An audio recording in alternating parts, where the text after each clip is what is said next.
Bismillahirrahmanirrahim. Assalamualaikum warahmatullahi wabarakatuh. Halo teman-teman.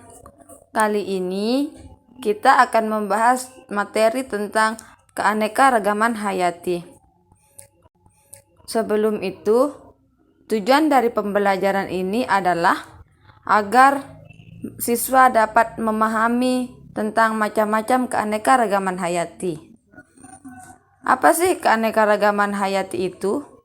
Keanekaragaman hayati adalah keanekaragaman makhluk hidup yang menunjukkan keseluruhan variasi gen, spesies, dan ekosistem di suatu daerah.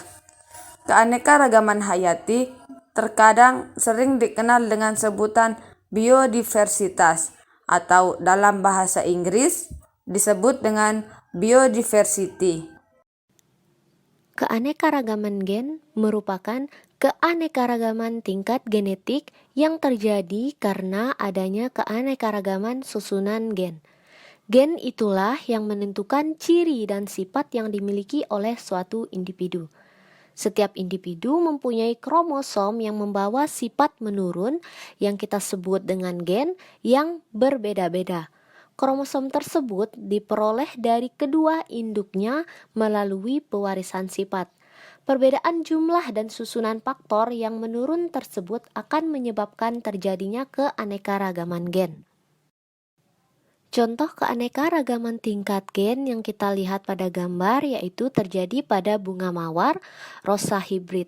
Pada gambar tersebut, meski sama-sama bunga mawar dan mempunyai nama spesies rosa hibrid, tetapi warna mahkota pada bunga mawar tersebut berbeda-beda. Hal ini disebabkan karena susunan gen penyusun bunga mawar yang satu dengan bunga mawar yang lainnya berbeda.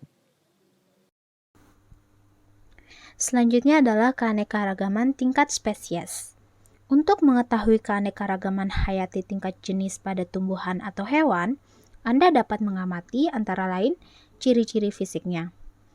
Misalnya, bentuk dan ukuran tubuh, warna, kebiasaan hidup, dan lain-lain. Contoh dalam keluarga kacang-kacangan antara lain kacang tanah, kacang kapri, kacang hijau, dan kacang buncis. Di antara jenis kacang-kacangan tersebut, Anda dapat dengan mudah membedakannya, karena antara mereka ditemukan ciri-ciri yang berbeda antara ciri satu dengan yang lainnya. Misalnya, ukuran tubuh atau batang, ada yang tinggi, ada yang pendek.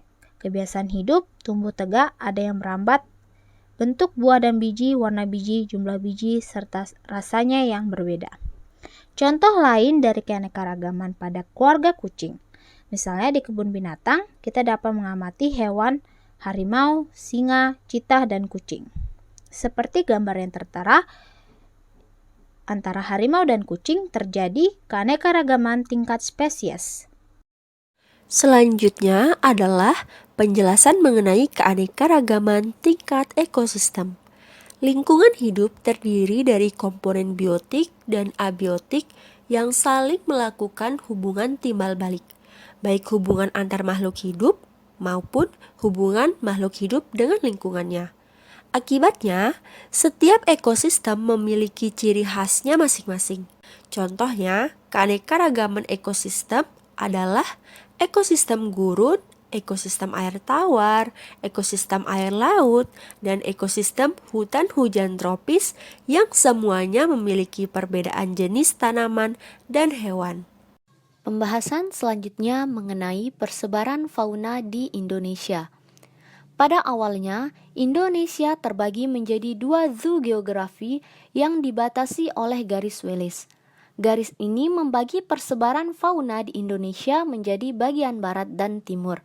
Bagian barat dinamakan wilayah oriental, Sumatera, Jawa, Bali, dan Kalimantan. Sedangkan bagian timur dinamakan wilayah Australian yang terdiri dari Papua, Maluku, Sulawesi, dan Nusa Tenggara. Daerah persebaran fauna di Indonesia dibagi menjadi 3 kawasan, yaitu wilayah Indonesia bagian-bagian barat, kawasan peralihan atau Willis, dan kawasan Indonesia Timur yang dipisahkan oleh garis Weber, garis Wallace, dan garis Lydekker. untuk melihat persebaran garis Wallace, Weber, dan garis Lydekker dan contoh-contoh fauna yang ada di bagian timur dan barat